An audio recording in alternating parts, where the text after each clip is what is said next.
For many of the 127 games Andrus Peat has played in the NFL, he's been at offensive tackle. Though Peat has much more regularly practiced at guard since joining the Pittsburgh Steelers, out of necessity, his focus has shifted to tackle this week. "Whatever the team needs to win," Peat said after Wednesday's practice, "I'm happy to do it."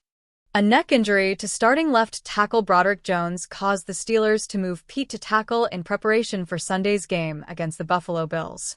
Whereas Calvin Anderson has served as the swing backup tackle for the first 11 games of the season, Coach Mike Tomlin on Tuesday said that Peat is under consideration to start in place of Jones against the Bills. But even if, as expected, Anderson starts, it would be Peat who serves as the backup tackle, just one snap away from getting into the game on the far left or right side of the Steelers' offensive line. "I feel like you always got to prepare the same way as if you're even a starter regardless of if you're playing or not," Peat said. "The process is always the same."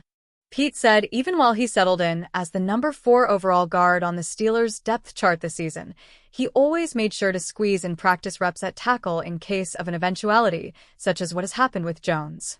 Peat, 32, was one of the 2015 draft's top tackle prospects when he was taken with the number 13 overall pick by the New Orleans Saints. He was used more as a guard over 9 seasons with that team, but in his most recent season as a regular starter, 2023, Peat was a left tackle. The Steelers signed Peat 2 weeks into training camp. He has appeared in 1 game so far this regular season, earning an official start at left guard November 9th, though that was because starter Isaac Simolo was injured and replacement Spencer Anderson was kept in his role as an eligible extra tight end on the first snap. After 11 seasons and 3 Pro Bowl berths in the NFL, it's no sweat to Peat to fluctuate between tackle and guard. "I feel like it's easier just because I've done it a lot," Peat said. "The timing is different, and you've got a little more space at tackle. But I have done it mid-game and mid-season in the past, so I'm ready for whatever." Freiermuth honored. Tight end Pat Freiermuth was announced as the Steelers' nominee for the NFL's Art Rooney Sportsmanship Award. The league has given out the honor, named for the Steelers' founder, since 2014 in an effort to recognize the players who exemplify the spirit of fair play and the values of respect, integrity, commitment to team, and resiliency at the highest level of competition. Each team nominates 1 player, and 8 finalists will be selected before the award is presented in February off a vote by players. At this point, heading into Week 13 with a 7-4 record and clinging to the 7th and final AFC playoff spot, every game is effectively a must-win for the Buffalo Bills. They face the Pittsburgh Steelers on the road in a nationally televised game Sunday afternoon. A loss could knock the Bills out of the playoff picture completely, potentially dropping them to the 9th seed. The Bills' outbreak of injuries, with 13 players listed on their initial report Wednesday, is even more concerning than it might otherwise be. And of those 13, the most concerning may be 4-time Pro Bowl left tackle Dion Dawkins. Why Dawkins? In the Bills' struggles, pass protection for reigning NFL MVP quarterback Josh Allen has been a crucial shortcoming. As the starting left tackle, Dawkins holds the primary responsibility for protecting the right-handed Allen's blind side. The likely future Hall of Fame quarterback has already been sacked 28 times this season, and 5 of those sacks, almost 20%, have been directly attributed to Dawkins. In addition, Allen eludes pressure from pass rushers, allowing pressures to turn into sacks at the worst rate in the NFL, according to Patent Analytics. Dawkins initially cleared of concussion. The 28 sacks would be the 3rd most of Allen's 8-year career, and the Bills still have 6 games remaining to play. But after he did not practice on Wednesday due to a condition that appears more serious than initially believed, Dawkins now appears headed for the inactive list on Sunday, leaving Allen to face TJ Watt and the Steelers' pass rush, with only 3rd-year undrafted free agent Ryan Van DeMark as his top blindside protection. Dawkins' problems may be even more serious, however. Late in the first quarter of the Bills' November 20th Thursday night football game against the Houston Texans, a game the Bills lost 23-19, the 9-year veteran who signed a $60 million contract extension before last season was forced to leave the game to be examined for a possible concussion. Dawkins was cleared at the time and returned to the field just a few plays later for the rest of the game. Allen was sacked a career-high 8 times in that game. Dawkins may have played through concussion. But the following day, Dawkins reported feeling symptoms of a concussion after all. He was placed in the NFL's concussion protocol and appears unlikely to be active on Sunday against the Steelers.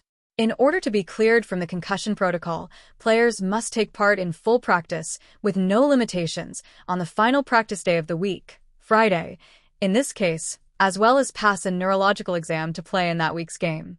Dawkins was held out of practice on Thursday as well, making it nearly impossible for him to be a full participant on Friday, and that means he will almost certainly be on the inactive list Sunday. According to scientific studies, the fact that Dawkins was apparently playing through the concussion against the Texans could increase his recovery time, potentially jeopardizing not only his participation in the Steelers game, but the Bills' Week 14 home contest against the Cincinnati Bengals as well. Longer recovery times after playing with concussion. One 2016 study, conducted on high school players, found that those who were immediately removed from games after suffering possible concussions experienced recovery times as fast as those who played through it. Another study found that players who attempted to play through concussions needed 5 days longer to recover than those who stopped playing immediately, even if they suffered no second impact to the head. Dawkins was criticized for sloppy play in the game against Houston, including a crucial false start penalty on the Bills' final drive with just 24 seconds on the clock. The penalty turned a 4th and 1 situation in the red zone into a 4th and 6, putting Allen in a must-pass situation. His throw on the subsequent play was intercepted, ending the Bills' chances. The Pittsburgh Steelers received some critical updates on multiple standout players.